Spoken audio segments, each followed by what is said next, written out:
राज्यामधील 12 जिल्हा परिषद आणि 125 पंचायत समित्यांसाठी मतदान सुरू आहे। अनेक ठिकाणी दिग्गजांची प्रतिष्ठा पणाला लागली आहे। अनेकांचे राजकीय भवितव्य आज ईव्हीएम मध्ये बंद होणार। परभणीच्या सेलू तालुक्यामधील बोथ आणि बोथ तांडा या गावांचा जिल्हा परिषदेच्या मतदानावरती बहिष्कार। गावामधील रस्ता तसंच करपरा नदीवरती पुलाचं काम मागच्या अनेक वर्षांपासून रखडलंय, त्यामुळे गावकऱ्यांनी बहिष्कार टाकलाय। सोलापूरच्या माळशिरस तालुक्यामधल्या झांजेवाडीमध्ये बोगस मतदानाचा आरोप। आक्षेपाच्या नंतर पोलिसांकडून मतदाराची चौकशी।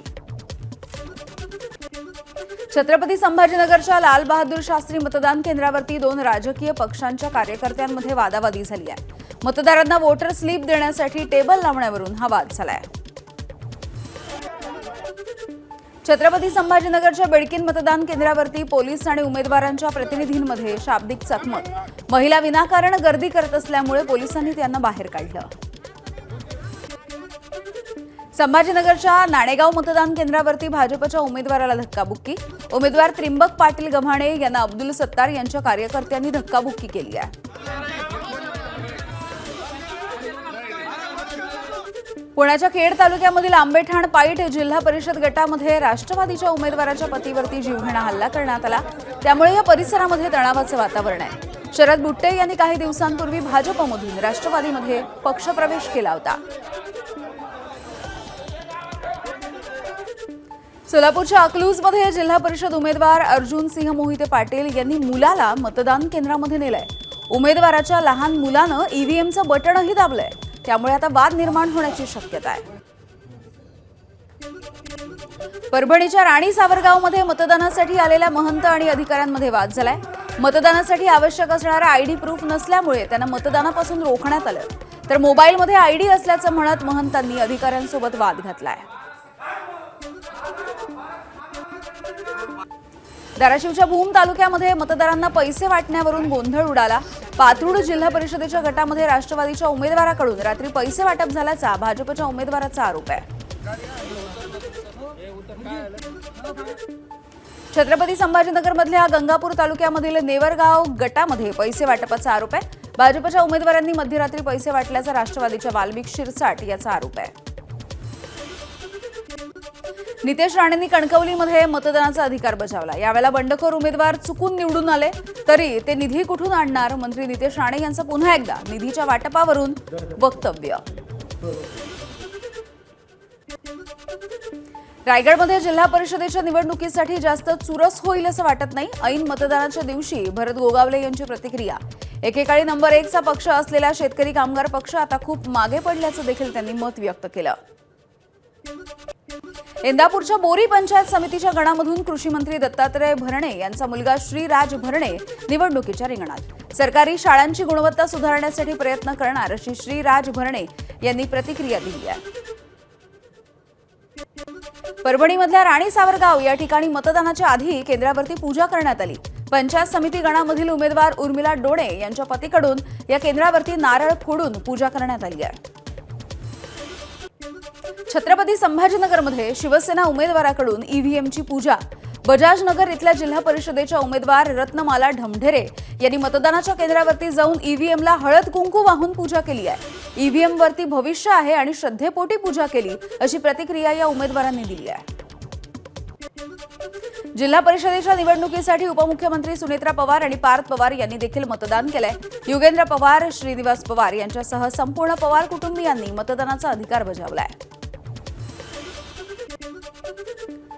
आमदार रोहित पवार यांनी देखील पत्नी कुंती पवार यांच्यासह मतदान केलंय। पिंपळी गावामधील मतदान केंद्रावरती रोहित पवार यांच्याकडून मतदान।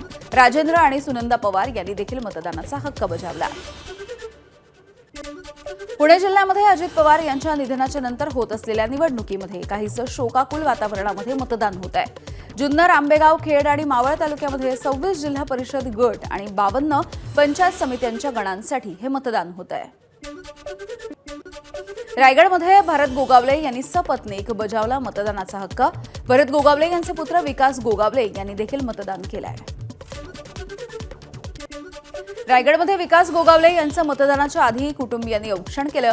विकास गोगावले महाडच्या बिरवाडी जिल्हा परिषदेच्या गटामधून निवडणुकीच्या रिंगणात आहेत। शिवसेनेचे आमदार महेंद्र थोरवे यांनी कुटुंबियांसह मतदानाचा हक्क बजावला. थोरवे हे रायगडमधल्या कर्जत खालापूर मतदारसंघाचे आमदार आहेत. बातमी आहे छत्रपती संभाजीनगरमधली. छत्रपती संभाजीनगरच्या वाळूजमध्ये मतदान केंद्र 39च्या बूथ 1 वरच्या ईव्हीएम मशीनमध्ये बिघाड झाला. निवडणूक अधिकाऱ्यांनी मशीन बदललं, त्यामुळे काही काळ मतदारांचा खोळंबा झाला होता.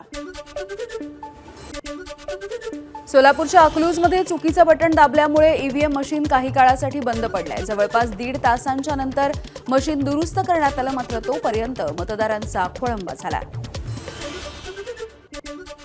चिपळूण तालुक्यामधील अनेक ठिकाणी ईव्हीएम बंद पडल्याच्या तक्रारी समोर आलेल्या आहेत. 10 पेक्षा अधिक ठिकाणी ईव्हीएम बंद पडलं आणि त्यामुळे मतदानाची प्रक्रिया थांबली आहे.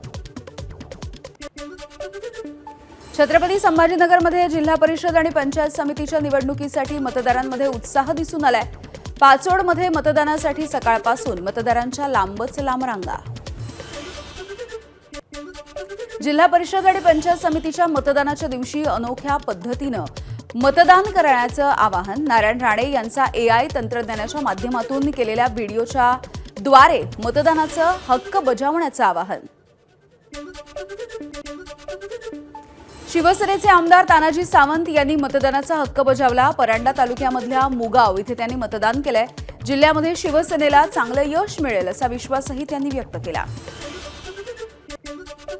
आटपाडी तालुक्यामधल्या निंबवडे जिल्हा परिषद गटामधील भाजपच्या उमेदवार माधवी पडळकर यांचं मतदान. पडळकरवाडी या गावी माधवी पडळकर यांनी मतदान केलेलं आहे. मतदारांनी मोठ्या संख्येनं मतदान करण्याचं आवाहन केलंय. माजी आमदार धीरज देशमुख यांनी सपत्नीक मतदान केलंय. सोबत आई वैशालीताई देशमुख उपस्थित होत्या. बाभळगाव इथल्या मतदान केंद्रावरती जाऊन त्यांनी मतदान केलंय. सोलापूरमधल्या अकलूजच्या यशवंतनगरमध्ये आयोगाकडून महिला मतदान केंद्र तयार करण्यात आलं. मतदान केंद्रावरती सर्व महिला कर्मचारी तैनात.